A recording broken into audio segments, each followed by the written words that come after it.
And we are live. Welcome to this week's episode of the Bullpen Cart Podcast. I, of course, am the G-Man, Jordy Cannell.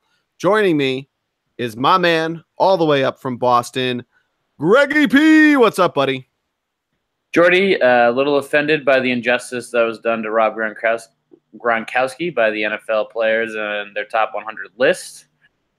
Getting real nervous that Brady is not going to be number one, and a quarterback from Philly to be named later will be chosen number one. But hey, I mean, he got rated below a guy that hasn't played in the NFL in a year and a half, and a guy that wears a walking boot half the season, and I forget who the third guy was in Madden. So, you know, we can all feel bad there. And I mean, the Eagles were still only 4 points better than the Patriots in this virtual game that really dictates how the teams are going to do on the field. So you can really feel bad there, Greg. The top 100 is not the players list? No, I was making fun of the Madden list and how everybody's freaking out about it. Way to make me explain the joke. Well, listen, normally I get lost when I listen to these pods anyway, so I'm glad that you're explaining it for someone out there. But yeah, Gronkowski got ranked 15th, I should have said. Little bullshit, but other than that, Jordy, life's great. It's finally summer-like. It was the first weekend last weekend in Philadelphia that in like 2 months that hadn't had rain on one of the days. I mean, that's pretty shitty. That's pretty shitty, is right. Yeah. Jordan, my golf game. Your week of baseball, how would you say it went? I'm pretty happy about it. We're going to get to the Phillies in a little bit. I'm just talking about the fact that you went to like 3 games this past week. No, I went to 1. I went to the Phillies game on Monday night. It was Game of Thrones night, which was pretty cool. Whom did they play? They played the St. Louis Cardinals, who they just finished up their series with this afternoon. We're recording this Wednesday evening. So, you know, saw a real thriller in the Citizens Bank Villa. That was a terrible rhyme. But yeah, the Phillies, we'll get to the Phillies bullpen and their issues. But that's the big hint, is that's been a big part of what's been going on, especially in that series against the Cardinals. Yeah, I'm not going to lie. The Game of Thrones thing was pretty cool, although some of the guys should talk to the PR people because they looked pretty atrocious. So. Yeah. But it was pretty cool. I even tagged a non-Thunderblog listener to the post on Instagram. Listener? Hopefully. Yeah. I don't know if you get notifications about the Instagram, but I did tag a Phillies fan. There you go. That's what you should be doing. I mean, grow the brand, Greg. Grow the brand. Anything for you, Jordy. For us, for all of us, the Thunder bloggers, the Thunder crew. Yeah, so the NFL thing is, I know it's a different pod for a different month, I guess, since, you know, we're only in June. But I mean, a lot of things can change in 2.5 months. A little upset by Rob Gronkowski's chosen position based on his peers. Yeah. But Jordy, let me ask you a question. Fire away. The steam engine that is the Houston Astros. Yeah. Automatic hot team of the week. I mean, they were going to be my hot team of the week. So, I mean, let's just decide now. There's no other team to really pick. They're technically, I guess, the Yankees are ahead of them in record, but you can't discredit what the Astros were able to do over the last, week and a half, 2 weeks, basically. Yeah, technically the Red Sox have a better record than them. I think is what you meant to say. But yeah, both do. Yeah, you're right.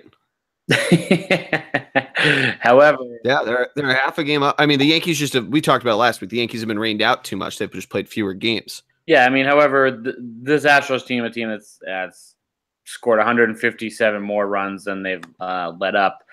Just more so, it's how good their pitching has been. Granted, they swept the 4-game sweep of the Rangers, 3-game sweep of the Athletics, and a 3-game sweep of the Royals.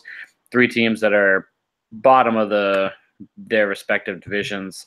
So with the exception, so the competition wasn't exactly great, but still, they won. I think what was that, 11 games in a row before they lost to the Rays. I think it was 12. 12 games before they lost I would just yesterday. So I'd counter though.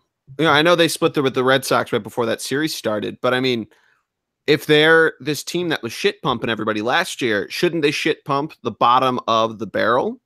You're right. Why shouldn't they be winning 12 games in a row? You're not wrong. You're not wrong. I mean, if we're being honest, the Red Sox lost, I think, 4 out of 6 to the Oakland Athletics this year, and we'll never play them again. So you're right. You're right. They beat up on the teams they should beat, and that's recipe for winning and getting yourself prime position and caught back up to the Red Sox, who, as we all know, was and still is the best team record-wise in baseball. So I mean, but like you said, they're first in runs, they're first in batting average, second in on-base percentage, third in slugging. I mean, these guys, Greg, they are hitting the absolute cover off the ball. You got George Springer, Carlos Correa, and Evan Gattis all in double digits with home runs. You have all 4 of them in north of 40 in terms of ribbies. You have Jose Altuve, who's just continuing to tear the cover off the ball, batting average wise, getting up there to 341 now is his batting average.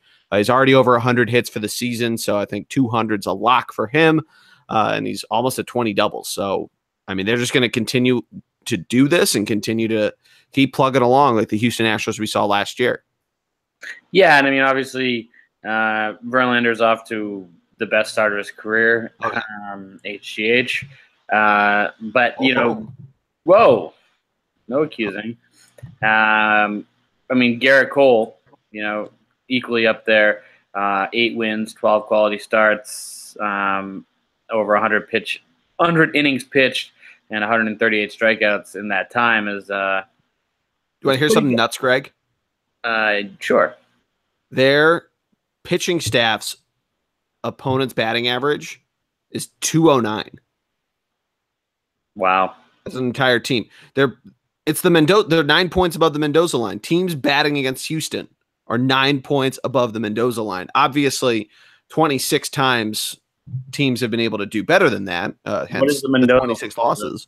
For those who don't know and are listening, what is the Mendoza line? The Mendoza line is 200. I forget Mendoza's first name, but he is notoriously a terrible hitter. So 200 is really the bare minimum that you want to see out of somebody. Obviously, somewhere in the 240 range is still something that you'd want to see to improvement. But if you're below 200, that's considered to be a pretty bad hitter. So the fact that they're able to hold their opponents just below this number is crazy. It's nuts. So someone like Jackie Bradley Jr., who starts for the best team in baseball, the Boston Red Sox, who's batting 182, is not good. Not good. Not good. I mean, his team's doing well, so his WAR is probably very negative, but not good. Not good. Yeah, not good. So, I mean, I feel like Houston's going to be a team that is a regular occurrence for us on the hot team of the week, and they obviously had their run last year. I wonder if this is the makings of their run this year, or if they're going to have another one late in the season, which they certainly are primed to do. But teams playing well away from their home park as well as at their home park, and what can you say that can't be said? 157 runs more, scored 157 runs more than they've let up. That's unprecedented, unheard of.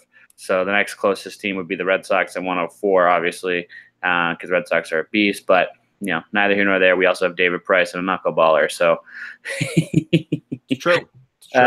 Jordy, switching gears 100%. National League Hot Team of the Week. Who do you got? Yeah, so I'm going to go with the Atlanta Braves, who... Did I snag that from you? No, please, go ahead. Yeah, the Atlanta Braves, who are just plugging away in that National League East. They are doing incredibly well. Most recently, had J.A. Happ pitch against his former team. Another win against a former team for Happ against the Blue Jays. He pitched 8 1/3 innings. It was his 5th straight decision. winning decision, excuse me. But Atlanta, similarly that we were just talking about with Houston, they haven't had the toughest schedule. They just split 2 with the Blue Jays. I believe their third game is, or no, they wouldn't have because it's in Toronto. I was going to say get rescheduled, but they took 3 of 4 from San Diego, a 2-game sweep of the Mets, lost 2 of 3 to the Dodgers, and then lost 2 of 3 out in San Diego. But we talked about them taking 3 of 4 to Washington, so they've done it against good teams. And just like with Houston, they're doing exactly what they need to with their schedule when they need to, because Washington and them during that series a couple weeks ago were trading the NL East lead. The Washington Nationals have cooled off a bit. The Phillies really cooled off. We talked about that last week. So now they have a 3-game lead on the division. But, I mean, for those that thought the Atlanta Braves were, the April dandies, the beginning of the season fluke, like we sometimes have seen the Brewers maybe 10 years ago when they were, or 10 years ago, they're actually good. But in the midst of their one team I can think of, the Reds were always a team over the last couple of years that would come out hot and then go ice cold. For those that thought that was going to happen, that is certainly not going to. They're 40-30. They have one of the better hitting lineups in the National League. They still lead it in runs scored, and their pitching staff has been outstanding. They do not lead the run differential column. The Chicago Cubs owned that, but Atlanta's been pretty damn good, both at home and on the road. Yeah, no, I certainly agree, and Atlanta certainly putting distance in an NL East. They're trying to put distance in an NL East that just won't quit on them, if you will. I think the most surprising thing has been how well their offense and the rookies have done, and there's that rookie wall that's always looming out there, and you wonder if or when that happens. We saw Judge and Benintendi go through it last year, and the two of them really hit the wall hard. But, they still have other players besides the rookies who are hitting well. So, that'll certainly help them in the long run. Jordy, my hot team, yep. I would have said the Phillies, but we obviously spend an absurd amount of time. Nope, sorry, the perfect amount of time. Well, we talk about the Red Sox for a while too. I'm just kidding. We spend the perfect amount of time on the Phillies every week. Yeah. So, gonna refrain from going from them. And I'm gonna hop out to the NL West and the Dodgers, a team that a couple weeks ago you and I had as sort of a cold team. We're ready to ship them off. I think I did mentally. I think I wrote them off out of the season completely. Above 500 now, 4 games up, game and a half back on the Diamondbacks, who are looking like they're going to regain their form from last year.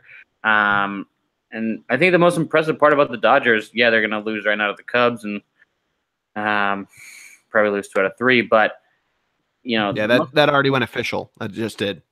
Yeah, so the most impressive part, they beat up on the Braves. We were just talking about, beat the Rangers, beat the Giants. So they can put the ball all over the place, and someone who's starting to get hot for them, certainly as of late, who they need. He's kind of been there all year, Matt Kemp, but Cody Bellinger is starting to put things together. He's still batting .231, but as of recent, he's done pretty well for them. He's last 7 days, he's completely wrong. Last 7 days, he's done terribly for them. He needs to do better for them, is what I was trying to say.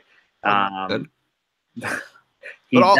on your point, though, the Dodgers, just like they could last year, and the Astros have been able to do this as somewhat the Braves, but the Dodgers do this plug and play and how they can basically mix up their lineup. And it's worked so well for them, even through a number of injuries that they've had. With guys like they throw Chase Utley in there every once in a while, who the Dodgers got him a Father's Day present. Did you see that? What was it? We'll get to that at Bleacher Creatures.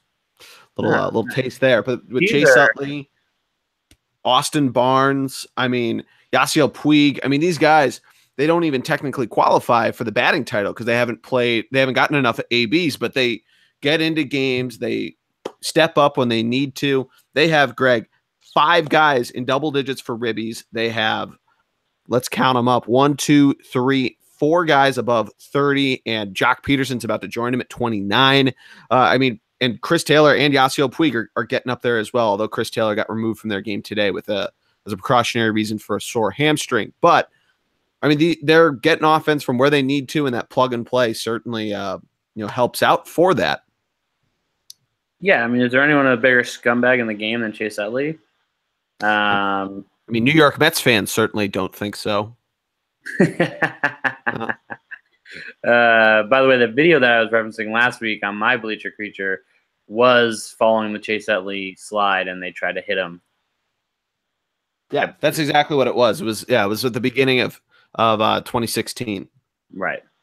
Anyway, so that's my hot team of the week, and like you said, getting RBIs from all over the place, and they only have 4 guys who technically qualify for that batting title, which is crazy. Nuts. About it. But a lot of guys, double figures, like you said, RBIs and home runs. So certainly going to get the pop, and they're going to heat up at the right time, I think, in the summer. So it'll be interesting to see if they can snag a wild card or if they have to win the West to do so. I think the NL Central is playing too well right now for teams to, and the NL East playing too well right now for teams to have these low spells. So they got to turn around and definitely pick it up if they want to sneak in a wild card or win their division. I agree. Do you want to move to cold teams? Nominally, I would 100%. Let's move to a cold team, Jordy. Who do you got? All right, so I'm going to start. I have, and we picked them in the last couple of weeks, but I'm going to go with the Colorado Rockies. They have not been very good as of the last couple of weeks. Entering their series with the Phillies last week, they had lost 4 in a row. They lost a 5th on Monday night, and still have not really bounced back after smacking the Phillies around last Wednesday, 7-2 while we were recording this podcast. They went down to Dallas after losing to the Phillies 9-3, and they lost 2-3 there, and they just lost splitting a series with the Mets. Their pitching staff is really blowing up. We've thought that could happen. That's been a precautionary tale that we've been telling about the Rockies, and they've let up the most runs in the National League, close to the most in the majors, but there are a couple teams in the American League that have let up nearly, if not more than 400 runs. The Rockies sit at 389, but their run differential's minus 52, so you can't really expect a ton from them. They're really getting their shit pushed in at home. They're 12-20. So that's one thing where you could immediately improve. When you're 3-7 in your last 10, you can see why you're now 5 games under 500 when you were touching the top of your division about a month ago. Yeah, and as I just mentioned, that West is with the Diamondbacks and Dodgers certainly starting to heat up. That West, you need 2 degrees San Francisco. Yeah, you need to win games. Yeah, 2 degrees San Francisco, but you need to win games in order to obviously to keep up. But yeah, not good. We talked about this. We did talk about this a couple times about how terrible the record is at home. You would think, they would have the advantage there, but clearly we're mistaken. So yeah, great cold team of the week, Jordy. I'm going to go with a team that's not at the bottom of the barrel. I'm going to go with the Washington Nationals, who have let your Atlanta Braves hot team of the week sort of take control of the National League East. Especially also because they lost 2 out of 3 to the Yankees, which really fucking pissed me off. Did you see that technically on Monday night, speaking of the Nationals and the Yankees game, that was a makeup game? It was the finishing up of a game that was started on May 15th, right, which was 5 days before Juan Soto's debut. Really? Yeah. So Juan Soto goes into this game that was played on Monday afternoon, which the Nationals won. It's the only game they won. And Juan Soto hits a home run. I think he causes the winning runs. So he hits a home run technically in a game that was played 5 days before his debut. So does it count? It counts all the stats count for him. And if you go and look through like box scores and everything, it technically will show his season-long batting average is 500 because he went 1 for 2.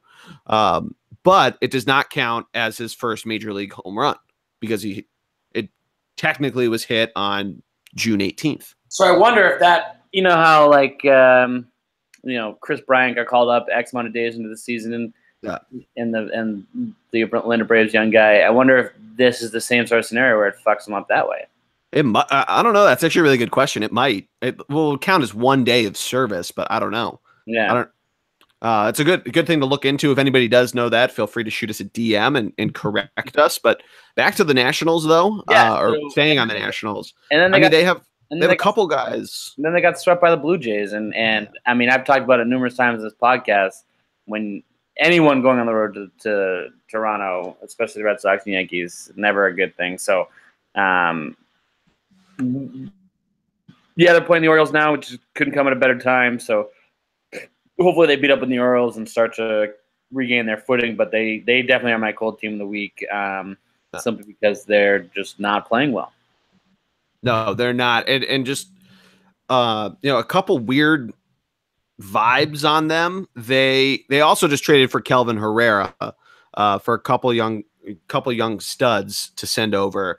But so they really added their bullpen there, so that should help them out. But I mean, their offense has been okay in the last week, but it's not from the guys that you really want to see it out of, and they're just not totally capitalizing on it. They're part of it's that their pitching staff's letting up a lot of runs. For instance, they won today 9-7, so they're letting up 7 runs. They lost 8-6 the other night to Toronto. They couldn't even score the game before that, lost 2-0, 6-5. They won 5-4 against the Yankees. So, I mean, if your pitching staff's not doing that well, especially against a team like Baltimore, it's tough. But how about this? So that at the Yankees, those were a continuation of a game and then a makeup game for a series they were supposed to play there. And then they go to Toronto for a regularly scheduled series. And then they play another makeup game against the Yankees and now play at home and now host the Blue Jays or the Orioles for a 2-game series today and tomorrow before hosting the Phillies this weekend. How nuts of a schedule is that?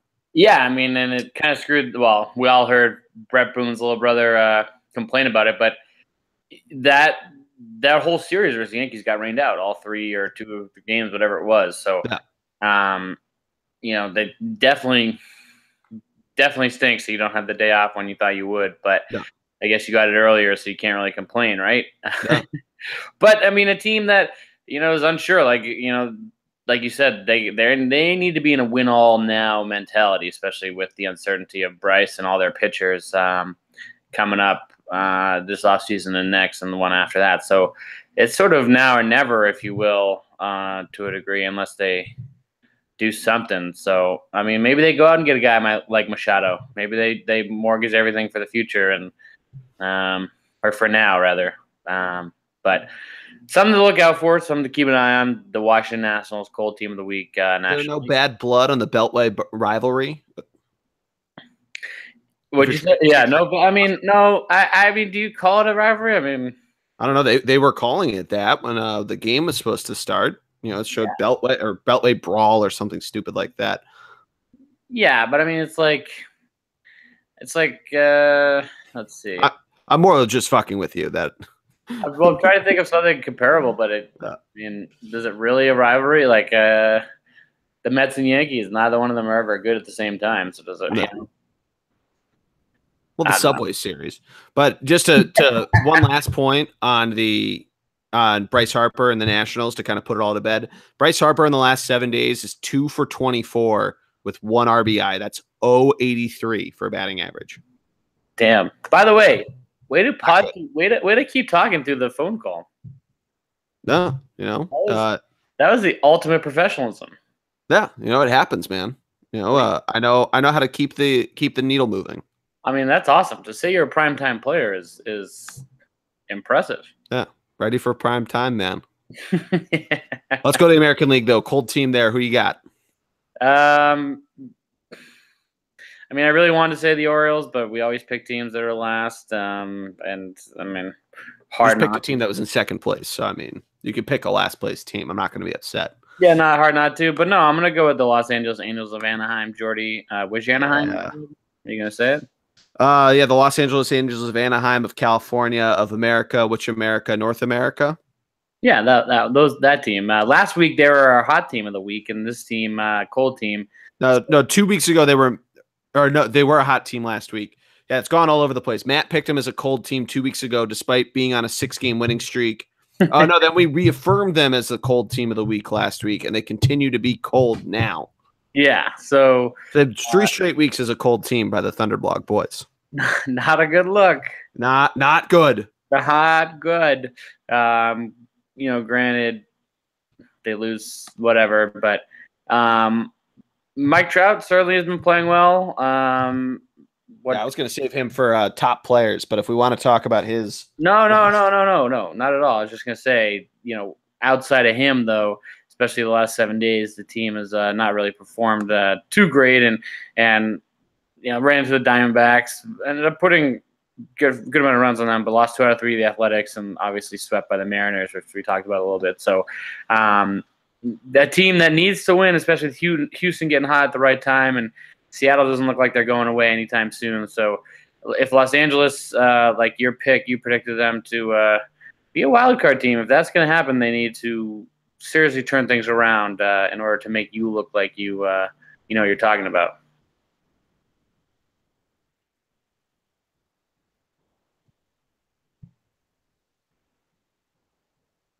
Jordy? I'm sorry, you were going in and out there. Oh, can you hear me now? I can hear you now. I can hear you very well. Can you hear me? I said the Angels, especially with the Astros getting hot right now, and as we talked about earlier, and Seattle doesn't look like they're going anywhere. If the Angels are going to make the playoffs like you predicted and be the wild card team that you had them at in the beginning of the year, they need to certainly not go on these huge losing streaks, turn things around, and get hot. You're absolutely right. I mean, you just mentioned it. They get swept by the Seattle Mariners, who have hopscotched their way up into second place. Splitting 2 or 3 with the D-backs is, it's, I guess, to be expected when I'd say Arizona's a better team. But that's at home, and maybe you should get that. But looking forward at their schedule, they have a 4-game series at home with Toronto starting tomorrow night, Thursday night. And then they'll have a makeup game in Kansas City before going out to your Boston Red Sox. One of those games on ESPN, not a big deal. But yeah, I mean, so they could turn some of this around. They have, more tough opponents coming up. But yeah, I mean, sans Mike Trout, the Angels really need to figure some of their stuff out. They've had a lot of injuries, which kind of stinks for them. Really unlucky at that point. I know a few guys have dropped like flies, but you need some people to pick it up surrounding Mike Trout, and this has kind of been the story of their team, and their pitching staff is starting to lose players as well, and you really gotta start getting things going. They've only scored 337 runs, and that's better than a number of teams in the league, but letting up 309 in terms of hits, that's a plus 28 winning or plus 28 win differential. So they should be a little better than they are at, 4 games above 500. But, you almost want to think that home record that's starting to get back to 500 slowly but surely, that they can start to try to figure it out. The away record's still solid, but yeah, they've had all those losing series that, it's tough to, especially with how Seattle's been doing since getting, Denard Span and Colomb a couple weeks ago. It'll be interesting to see how the Angels go from there. Yeah, I know. And you were mentioning the 309 runs against and the plus 28 run differential. They've scored 28 more runs than they've let up. You would figure that would be a team that not only would be above 500, but a pretty good amount above 500, as well as in a race. But when you're in the division with the Astros and, like you mentioned, the Mariners, who are not going away and only got better with the Denard Span trade, the Angels are desperate. I think they might be a team. They've been sort of caught in this limbo. It's either they invest all this money in Ohtani, it may be, and he doesn't sound like he's not going to be ready for a couple of years. It may be throw everything away now and build up for 2 years from now, and maybe they're sellers at the deadline. Maybe they get rid of Pujols and everyone else and just leave Trout and Shohei. And not for nothing, Jordy, but if Trout wins the MVP again, on a team that doesn't make the fucking playoffs like 2 years ago when Mookie Betts, who should have won, and Trout won on a team that was below 500. If that happens again, I'm not going to be happy. So you might want to tell whoever you know in the MLB that Greg Piatelli will not be happy. I'll tell them to issue a formal protest. How does that sound? Yeah. Jordy, who do you got for your cold team of the week? Yeah, so mine that I'm going to go with, give me a second to get back to it, but I am going to go with the aforementioned Baltimore Orioles, who just have been stinking up the place. They've won one of their last 9 games. There's a number of teams that are just going into that midseason skid and really getting themselves out of it, but Baltimore is the worst of the worst. They have a minus 115 run differential that's only worse to the Kansas City Royals, whose pitching staff is so terrible they've let up more than 400 runs.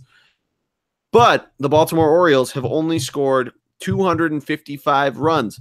7 of them, happened today. 10 of them happened yesterday at home against the Marlins. Wow. It's nuts. These guys can't do shit. They had themselves, Greg, a 9-game losing streak that 10-4 win against the Marlins saved. I mean, it's nuts. Manny Machado, wherever he goes, is going somewhere. Dylan Bundy is still looking pretty strong. But these guys, outside of them, pitching staff is the worst or the best for 20.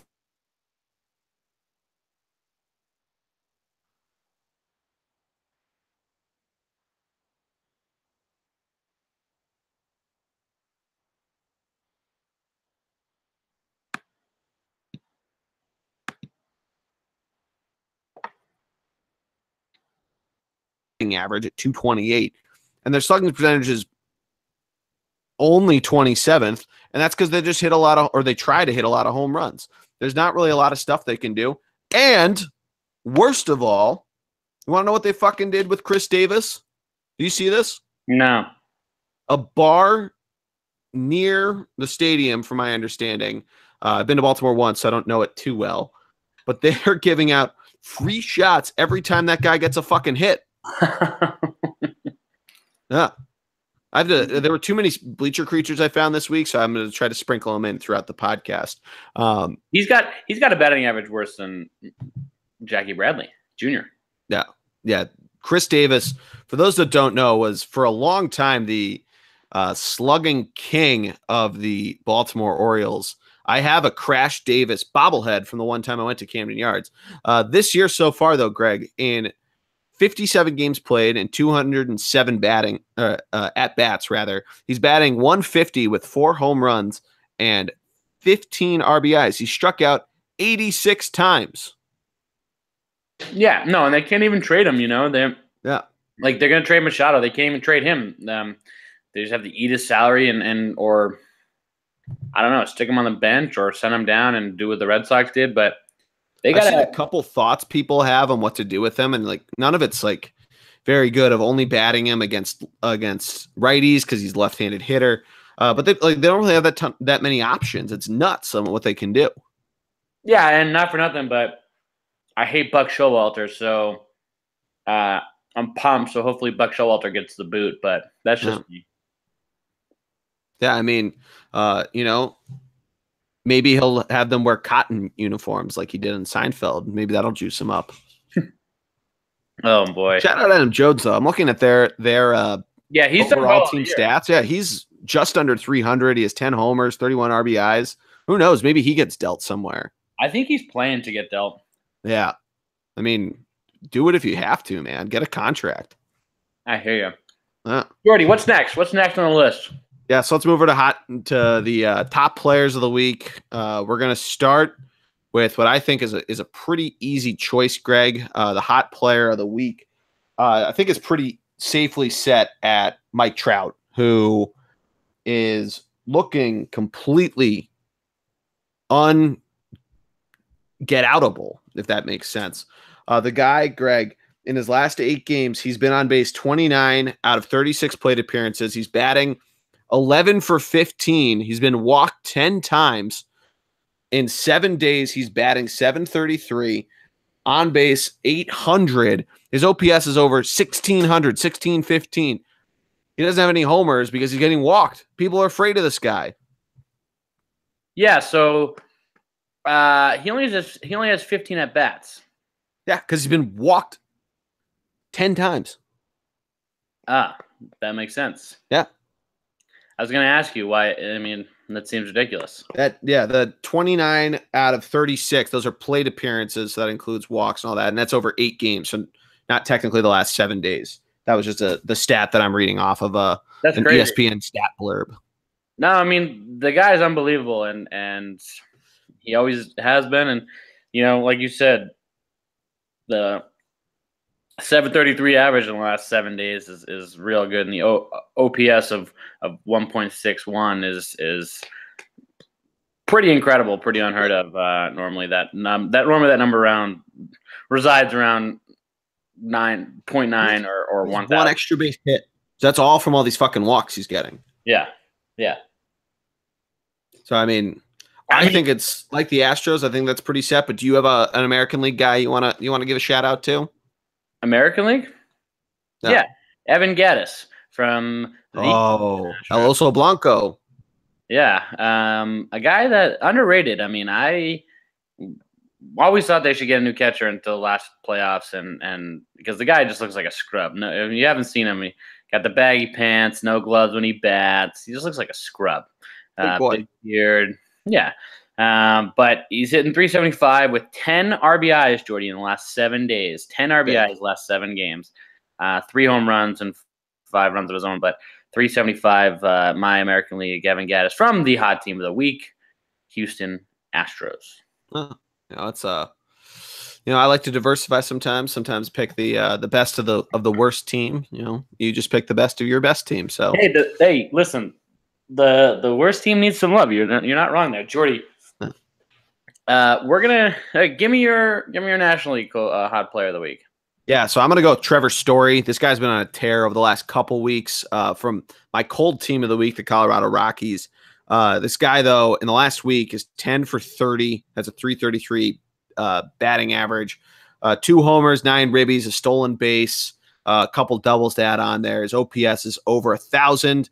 I mean, he did pretty well last week against the Phillies as well, and really helped to nearly win them an extra one of those games, and has really been helping the Rockies stay afloat, as is Ian Desmond. But Trevor Story getting it done kind of all over the place and really stepping up when he needs to. No, it's a great pick. Great pick. Nolan Arenado is could have also gone with him, so good choice there, Jordy. Also having a great week. But I'm going to go ahead. I was going to pick a Double Herrera since I asked you last week why he's not the MVP. I have a statement about that. Yeah, we can talk about that obviously now. But I'm going to go and give the New York Mets some love. Brandon Nimmo. Yeah, big week for him. Yeah, huge week for him. Outfielder for the Mets. 4 home runs, 80 RBIs, stolen base, and a 387 average for the week. Couldn't tell you anything other than his stats this week about the guy, which I think proves that you're having and deserve to be the hot guy of the week because it's not a big name, and he certainly has gone out there and earned his set. He's batting first in the lineup for them, getting a lot of at-bats and clearly taking advantage of it. Yeah, I mean, to kind of paint some more color on it, he's in his second year in the league, and his 12 homers on the season, he has a grand total in his career of 18, so 12 of his 18 career home runs have come this year. Wow. He's done pretty well. His batting average on the season is 287. He plays center field for the Mets, and I think they're pretty high on him. We need Stevie G to confirm that. He is from, though, Greg, Cheyenne, Wyoming. So shout out to Cheyenne, Wyoming. Did not know they produced major league talent up there. I guess every state has professional athletes from there, but I'd peg them for more football and hockey players than I would baseball. Yeah, I mean, you think of Wyoming, you think of Yellowstone National Park. You don't even think of people. Yeah, exactly. So, I wouldn't have pegged them for any sport, but no, I mean, That's awesome. Thank you. Good to know we have another American doing well. But this, yeah, definitely. Yeah, We got to get Stevie G on for a 2018 appearance. we do. We should do the mid-season episode again, the mid-season megapod. Oh, I love it. Yeah, let's make that work. Let's move over though. Pitchers. We'll start Billy Chappell, pitcher of the week. So we're gonna go to the Rick Vaughn bullpen player of the week. I'm giving the official nod, Greg. Let's start though with the Billy Chappell. Greg's laughing. We'll explain why Greg's laughing in a second. I'm gonna go though, kind of building off of what you were talking about with the pitchers down in Texas that are doing really well. But I'm going to go to the other team, Texas Rangers. One of my favorite all-time players, Cole Hamels, had himself a week this week. He pitched 13 innings. He only let up 1 earned run, 3 total runs, so 2 of them weren't earned. Tells you what you need to know about the Texas Rangers. 13 strikeouts. He has a whip of 1.23 and an ERA of only 0.69. And even if the other 3 runs go across there, it's not too much higher than that. But Cole Hamels is a name that's been thrown around a lot. That's probably going to get shipped at the trade deadline. It's basically like 2015 Philadelphia, where it's a pretty well-known thing. The Texas Rangers are just waiting to re-add up into their farm system. So when he has those good weeks, I got to make sure to give my boy a shout out. And let everybody know there what's going on with him. I love it. Great pick, Jordy. Great pick. I'm going with Mike Clevenger from the Cleveland Indians. Sort of the lesser talked about Indians pitcher, but runs of the litter would be appropriate, but it's not. But it's a disrespect to Clevenger. One more time. I said because he's not Bauer or Kluber or any of the big names. I said the run to the litter would be appropriate in that sense that he's not well known to the black sheep, but both of those are disrespectful to how good he is. True. Yeah, I mean, you're not wrong there. And this guy, 2 starts this week, 1.23 ERA, 21 strikeouts and 2 starts. Dominant. Yeah, exactly. Dominant, 2 wins. Very good, very, very, very good week. Again, one of them was versus the White Sox, both of them were versus the White Sox, but 10 Ks and 11 Ks each game respectively, so double digits in both those. I mean, not for nothing, this guy's having a week, so good for him. Absolutely. Good for him. Jordy, finally, let's get to the name of the pod. Give me your bullpen pitcher of the week.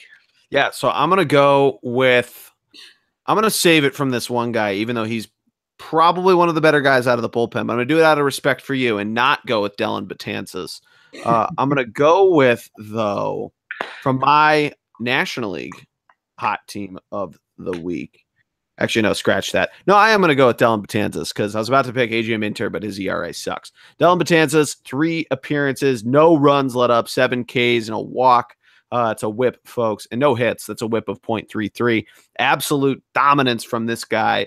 We saw this last year. He made the All-Star team, and he kind of fell off from there. So it's good to see him starting to get back there a little bit. I know Greg has some, disdain towards the Yankees, but got to give them a shout out here. They're coming to Philly this upcoming week, and I'm going to see them on Monday with my dad. So that should be a fun time. I love it. I love it, Jordy. Hate him, but I mean, he's doing well. He's a good pitcher. He's a huge guy, and he certainly had a good week in the team that's hot right now. So I was gonna go with Julio Teheran, the relief pitcher from the Atlanta Braves. I love when I try to pronounce people's names, 11 Ks, but I'm gonna go with Detroit Tigers. They have their setup man and their save guy. Joe Jimenez would be their setup man, and Shane Green is their closer. Both 4 appearances this week, both 0 earned runs combined. They're both of them individually had 6 strikeouts, 4 saves for 1. Shane Green, their closer, had 4 saves. Joe Jimenez had a save of his own, 2 holds, and a win. So both those guys for the Detroit Tigers, sort of a bleak season, but both those guys certainly had a great week. As mentioned, 6 Ks each in 4 appearances. Yep. No, that's a good pick. I like that a lot. Because how often do closers get all the glory without giving the setup man setup man any love. No, it's a good point. It's the setup man, and really just in the era of using multiple guys to carry over to the closer. It still isn't getting enough love in fantasy baseball. It does, because the hold has become more and more of an important stat in leagues. But even so, I mean, some people just completely disregard the position because sometimes it can be so volatile. But definitely got to give some love to him, especially because people are dedicating podcasts to the bullpen now. Yeah, it's nice. It's nice. Some people are just nicer than others. Hey, Jordy. Hey, Greg. I just want to issue an apology. Okay. To you and all Phillies fans out there. Oh, man. Here we go. I mentioned and had said that on last week's pod that they would lose the series to the Brewers and lose the series to the Cardinals. And to the Rockies when they were getting their asses beaten 7-2 last Wednesday. And to the Rockies. Oh.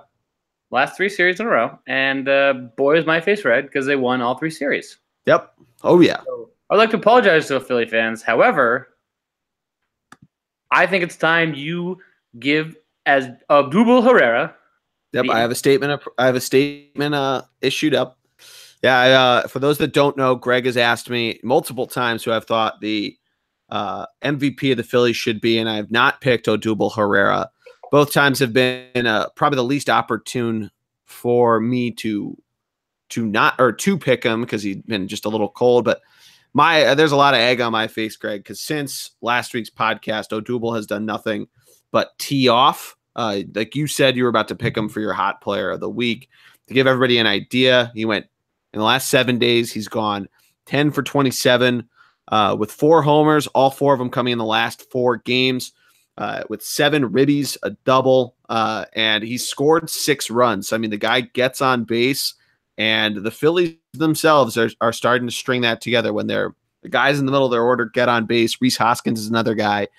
They're really helping to bring him around. So, I mean, egg on my face with Odubel Herrera, Rhys Hoskins.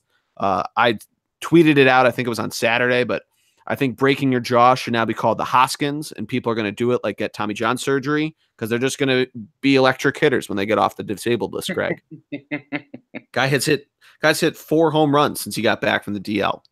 Yeah, and a guy who spells his name like not great, but leading the team in OBH, which is pretty good. So on base percentage for those who don't know, but good for him.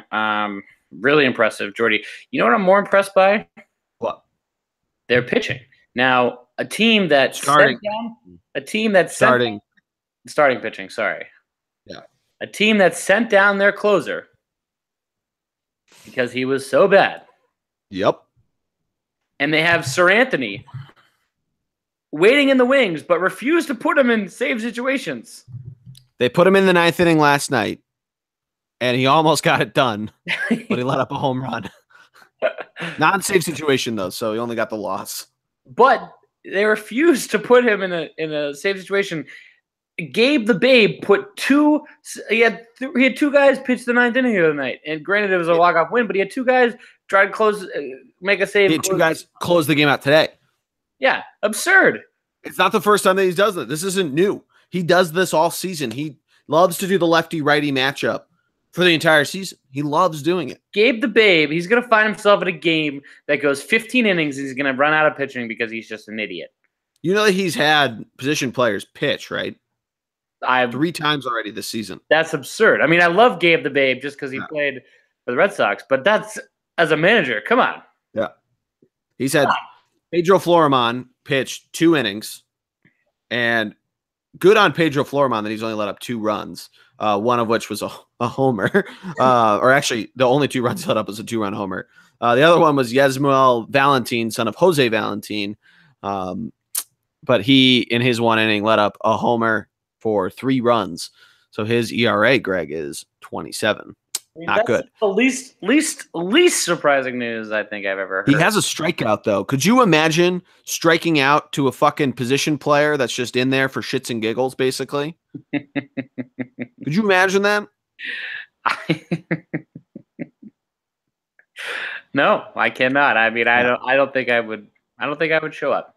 It's also worth noting the guy that got called up for Hector Neris, who you were talking about, the closer that got sent down. Austin Davis, he made his major league debut Wednesday afternoon, got his first major league strikeout. He only faced two batters. The Phillies today used, I believe, five different relievers, 4 or 5 different relievers, in like 2 2/3 innings. I think it was 4 different relievers. I have to double check, but on the current, I'm currently looking at the Phillies pitching stats. They currently have Austin Davis in the system as dash dash dash Davis. They don't have his first name. So poor Austin Davis, guy makes his major league debut, and ESPN's not ready.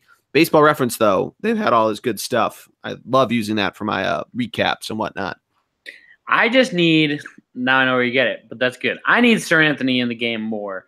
That's all I want. That's all I need. I didn't know you guys had Mark Leiter.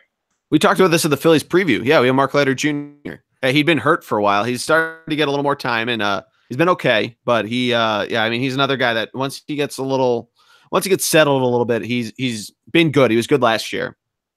So obviously the bullpen needs some work. It's looking almost as bad as the Red Sox bullpen. Yeah.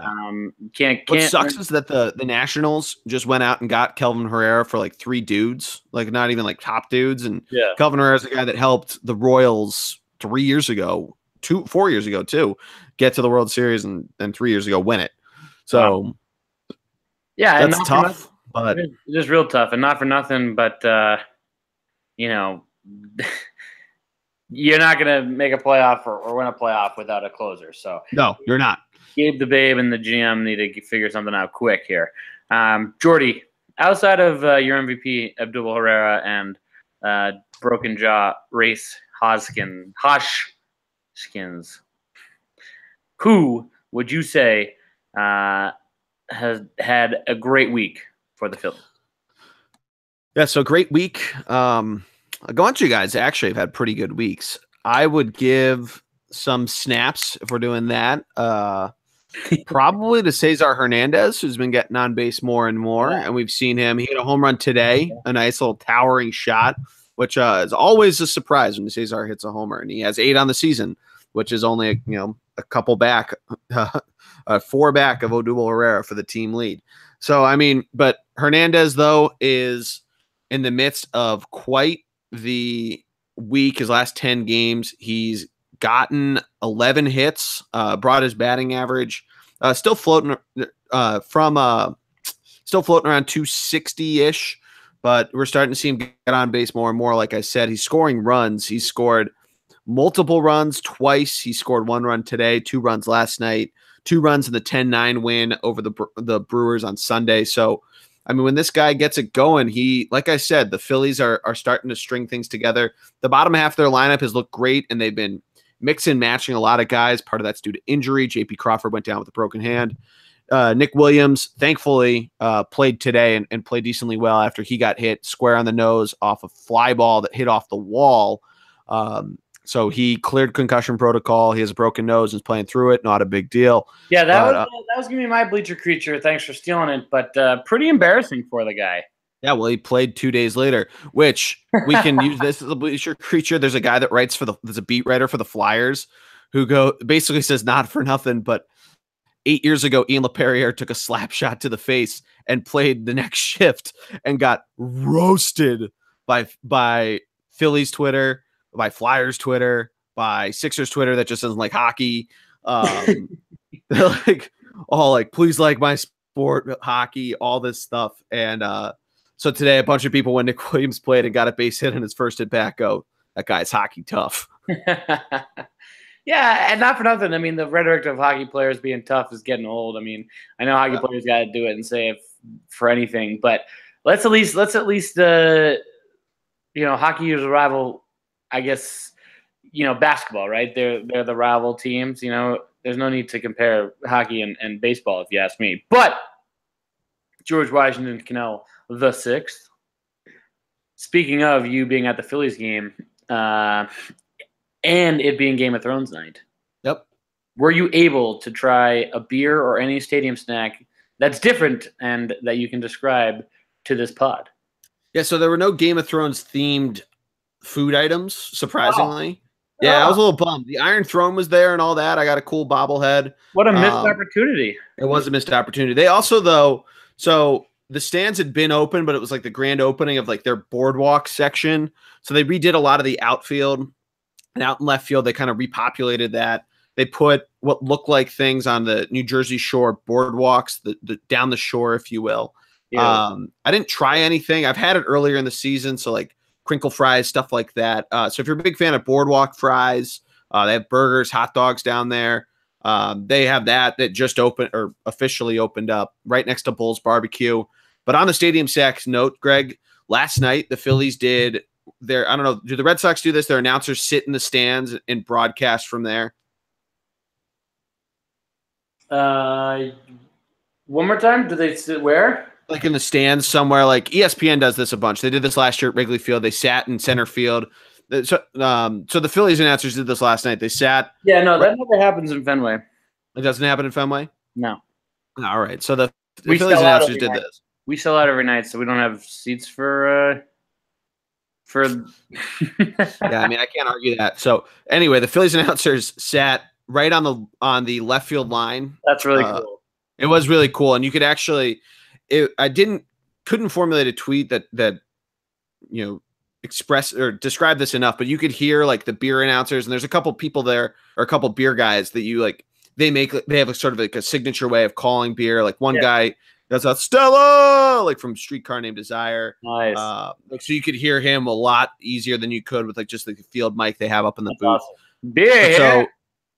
So yeah, and you could hear that. You could hear one guy like clearly he was trying to get on TV, like chirping Marcell Ozuna out in left field. But so in the middle of the game, So in the middle of the game, John Kruk gets up from his seat, and as they're coming back from break, they cut to Greg Murphy, who basically floats around the stadium and does little reports there. Today, he actually did the play-by-play in substitution for Tom McCarthy. But they go, Murph, if you found John Kruk, he goes, well, he's a big guy, so I can't really lose him that easily. And I found him right here, and they cut to him, and he's at Bull's Barbecue. We've talked about this before, but John Kruk getting to try all the food out in the outfield at Citizens Bank Park had to be one of the most hilarious things. He and Greg Lazinski, the Bull, are trying turkey legs. They kept showing stills of John Kruk of chewing on the turkey leg, basically doing the Mike Golick eating food on the air that Pardon My Take loves to do. And then at one point they bring down donuts, and they're trying to talk about somebody is at the plate, and you just hear John Kruk go, "They're warm. I love donuts, but the sugar." I mean, it was hard to. It was really funny. It's hard not to laugh at. So I mean, that has to be mentioned in the Stadium Snacks segment. For those that don't know, Federal Donuts, Philly Place, got a number of great different donut selections. They have them down at the ballpark as well. Yeah, if you are down there, they're very cheap as well. Yeah, I don't know. For me, I mean, it's tough because it's. I guess I didn't realize it was ESPN because ESPN did do they were out on top of the Green Monster one night, but yeah. I think they got it from ESPN because they've done the Phillies guys have done it a couple times. John Kruk now works for the Phillies. In case you didn't know, he's not at ESPN anymore. I did not know, so that was why I was confused. Yeah, John Kruk's been with the Phillies for a couple years now. Ah, well, you look at that. He does most home games. He does not go on the road usually. Ah, very nice. Jordy, speaking of John Kruk entering the bleacher, give me your bleacher creature of the week. Yeah, so I mentioned it before, but obviously this past Sunday was Father's Day, and the Los Angeles Dodgers, who referred to Chase Utley as Dad, celebrated Father's Day the only way they could. They got him a shirt that says Best Dad Ever. They got him a number of healthy snacks to help him out in his old age. For those that haven't seen Chase Utley recently, he does have silver hair. For a little bit, they were calling him the Silver Fox, but they got him this Best Dad Ever shirt. A couple players had shirts that said I Heart Dad. Kike Hernandez, as we know, he has Kike there, but he put up a dedication to his dad on Twitter that included a picture with Chase. So, I mean, these guys all love him. Yeah. And Yeah. Oh God, I mean, I'm not gonna lie, I hate Chase Utley, but to put it on a more his that is actual hilarious. That is a note, hilarious joke. I mean, that's perfect. That is a hilarious joke. That's perfect. That's like, I mean, this is a guy who could be a father to some of the guys in this team, and also probably should be a manager. so his actual kids, because Chase Utley has a couple youngsters, designed. Chase said, "Hey, you guys want to design my cleats for me?" So they basically took a scribble, and Chase had the cleats printed that way. So one cleat was designed by his one kid that did blue. So there's blue crayon scribbles, and the tongue is red. And the other one wrote "I love my dad." And the other one just scribbled a little bit. So the other one's pretty white. But on a more sentimental note, his young children, his two sons, 6-year-old Benjamin and 3-year-old Max, took part in a very special art project. Very nice. Very nice. I love it, Jordy. I love it. I love it. I love it. I do not have a bleacher creature. Although there is I was going to mention the guy breaking his nose. Nick Williams. Let's say the name.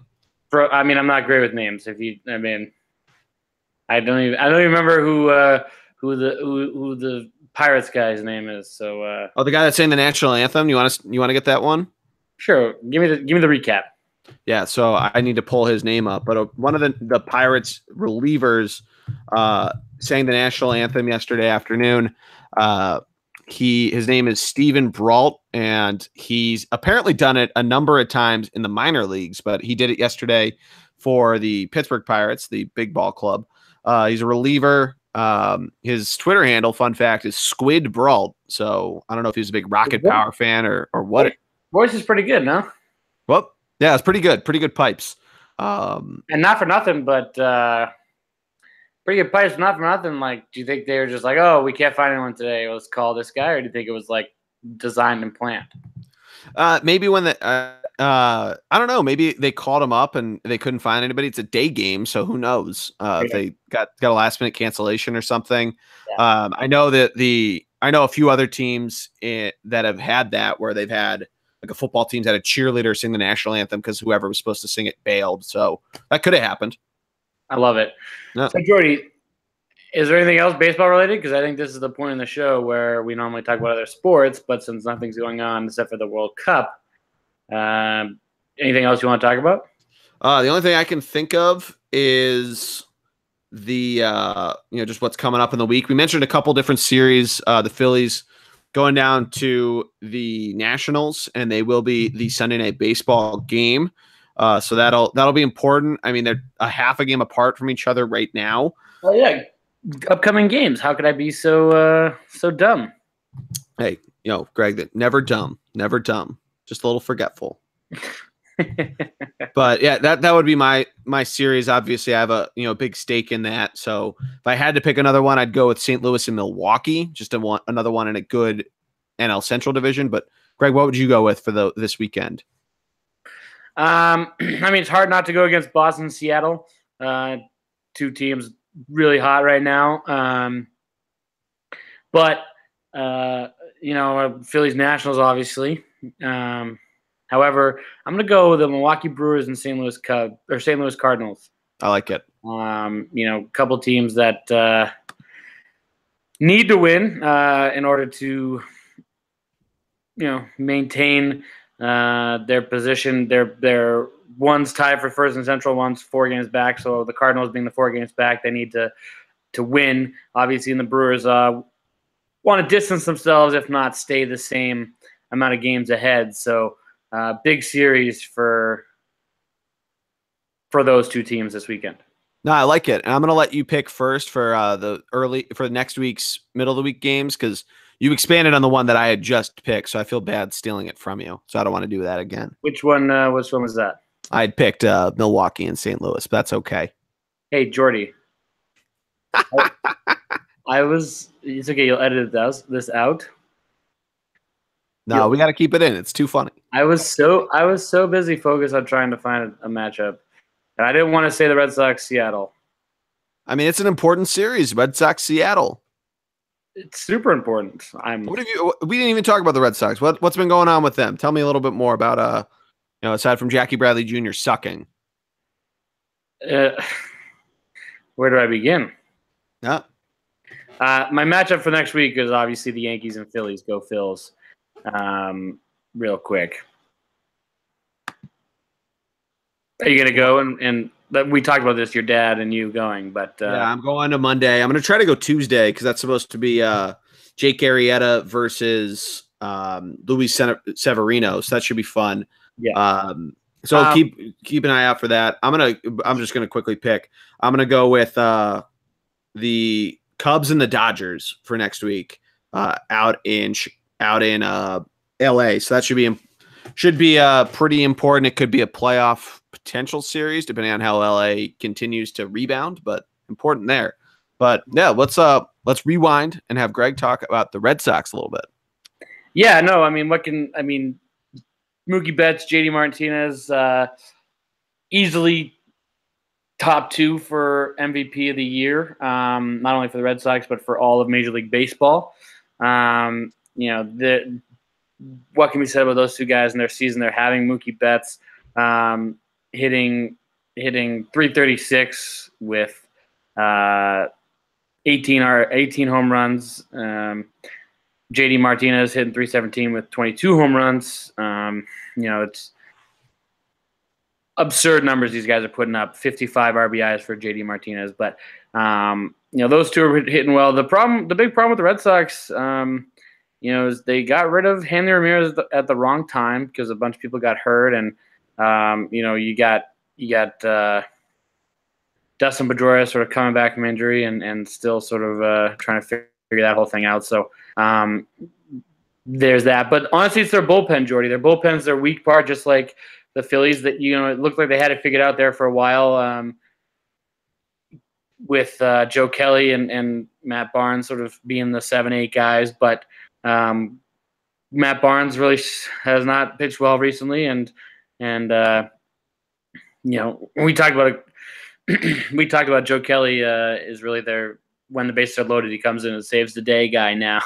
Yeah, 14 holds on the year. That's pretty good. Yeah, no, he's really doing really well. And obviously, they have Craig Kimbrell, 22 saves, not a big deal.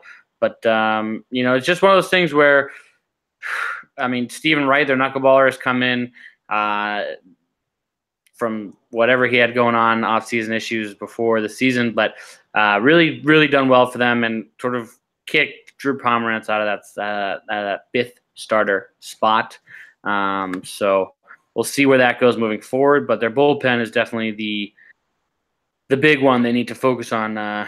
Hector Velasquez has been brutal, and yet Alex Cora keeps going back to him for whatever reason. Makes no sense to anybody, but what can you do? So, Jordy, if you have any bullpen guys you want to hand over, like Sir Anthony, let me know. Yeah, I think I'm good with him. But yeah, I still think it's nuts. Chris Sale's whip is still under 1. That's pretty awesome. Yeah, he's under 1, but he only has 6 wins and 4 losses, so he's not getting any run support, which is pretty typical for his career, I would say. That was the White Sox.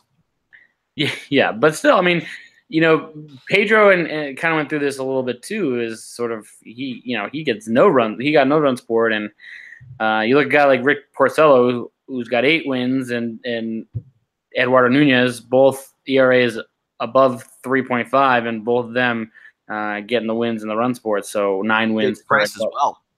Yeah, exactly. 9. Yeah, exactly. 100%. So one of those things where the Red Sox need to not stop taking Chris Hill for granted, if you will. Yeah, no, it's understandable. No, but I'm glad you informed me a little bit. And I obviously, they're right. They're right in the mix, so they're still in a good spot. If their bullpen, oh yeah, they have the most wins in baseball. They're the best team in baseball. Tied for the most wins in baseball. Let's give the Astros credit like we did at the start of the show. Oh, sorry. Do they have the most wins in baseball? They're tied for it. Oh, sorry. Do they have the most wins in baseball? But do they have the most wins in baseball? They are at. If you looked at the numbers, it would be the highest. But another team also has it. Well, they have the most wins in baseball. Yes. Okay. There. That's all I was looking for. All right. I was just wondering if they had The Phillies. You still got to play the Phillies, so we'll see. And their shitty ass bullpen. That's true. Yeah. That's true. It could be good. Twice. You got to play them twice. Two shitty bullpens could be good.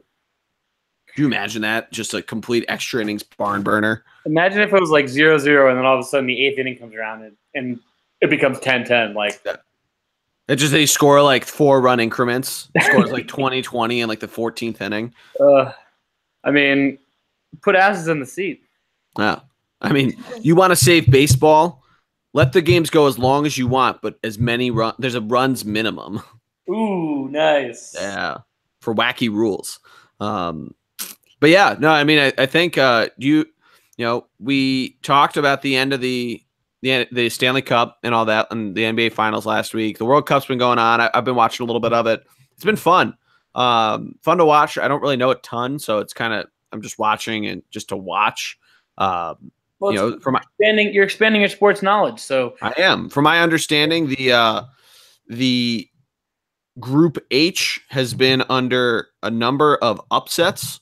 We've seen Senegal, who won yesterday, and I'm pulling it up now. Senegal and Japan are tied for the lead in their division, in their group, not division, over Colombia, who I just remember from 4 years ago because of Sofia Vergara just being complete soccer hooligan, and Poland, who I understand is good because they're from Europe. Yeah. So Group H, wild shit. Russia, who we were talking about offline, the worst ranked team in the world coming into the tournament, but hosting and is somehow has scored the most goals and has the best goal differential. So and they're moving on. They've officially moved on because Uruguay won today. So you know, go. I'm not saying go Russia, but yeah. Whoa, Jordy, you just said it. People are gonna take that clip and You might have to bleep it out. They're gonna think that I'm rooting for the Dragos in Creed 2. You might have to bleep it out when you do the whole editing thing. Yeah. Jordy. Maybe I'm a sleeper cell like in the Americans. But yeah, and then Cristiano Ronaldo has 4 goals, so good on him. Yeah, I mean Cristiano has to be the story of the tournament so far. He grew a little goatee. If you haven't seen the Jimmy Fallon goatee video. No, I haven't. The goats in the boat. The goats in the boat. Goats in a boat. It's hilarious. Maybe play the song at the end of the pod as a going out music. But Jordy, it's really funny. But yeah, Cristiano grew a little goatee. He said he was messing around with one of his teammates in the steam or the shower room, whatever it was, sauna room maybe, or the hot tub or something. And he was shaving. Did he throw someone's cell phone in there? What'd you say? Did he throw someone's cell phone in there? Remember when he did that to the reporter? No, but he was a teammate, and he was shaving, and the teammate said, "Oh, keep the goatee." And Cristiano said, "If I score a goal tomorrow, I'll keep the goatee." And he scored 3, so he now he has 4. So keeping the goat, I guess. All right. But yeah, I mean, so in 4 years, if knock on wood, the U.S. makes the World Cup, Jordy, you will be our expert, and I'm so pumped because the bullpen cart pod will be so big at that point that in 4 years, like, you may have a soccer expert on here. Maybe that's that might be where we'll be able to go. Do you expect, just quickly changing gears before we wrap things up, NHL awards tonight? By the time people are listening to this, they're going to be handed out. Are there going to be any upsets or anything that we weren't expecting? Yeah, Bergeron should definitely win the Selke, but he won't. Who's the other? It's Bergeron, what, and Kopitar and Couturier, and Kopitar's going to get it. Yeah, everyone thinks Kopitar's going to get it, but it should be Bergeron. Obviously, for no bias. That's no bias. That's thinking strictly with my head there. Yeah. That sounds like it. Honestly, I hope Taylor Hall wins the MVP. Outside shot, but he certainly played well enough and has the numbers too. So hopefully Taylor Hall wins the MVP. Is it only because New Jersey made the playoffs, or if they had missed the playoffs, would he get it? Or would you hope he gets it? If Mike Trout proves anything, you can be on a shitbag team and win the MVP. I'm glad you said that because I'm trying to catch you. Well, I think that's going to do it for us, Greg. Another great week in the books. Thank you so much for coming on. Jordy, if the Washington Capitals coach, now a free agent, does not win Coach of the Year. It's got to be the Vegas coach, right? Oh, yeah, fair. Yeah. Fair. All right. You got it. All right, Jordy. Great pod, early pod. Love it. To say you and I are studs is an understatement. Very, very large understatement. I'm just kidding. I'm excited to see your golf game. I got the dates of the next bullpen cart Thunder Cup 2. Thunder Cup 2 as the MVP of last year's Thunder Cup. You got to defend your title. Yeah, hopefully I get drafted a little earlier this year. But you kind of failed the team last year, but I was there to pick us up. And this year, it's true. This year you're gonna carry me because I am not looking great. I just want to say, Jordy, for the Thunder. That's all right. Yeah, that's all right. But we'll talk about that more as we get closer to it. For the Thunder Cup last year, Jordy, you and I, when we played together, you played really well. I did play very well. I think of the holes we won, I think I won more than half of them. You just had the more electric wins with your 2 birdies. I think you won way more than half. I think. All right, that's neither here nor there because that was last September. But Greg, I think that's going to do it for us, man. Thank you so much. Let's do it again. Let's get the Stevie G pod in the works. Go Sox. Go Phils. Go Sox. And as always, go check us out on Twitter, ThunderBLG, Thunderblog Sports, and ThunderblogSports.com for all the blogs. Do we have any questions? We do not. I did not get Matty D's questions submitted in. I told him we were going in at 4. So everybody boo, Matt. Boo.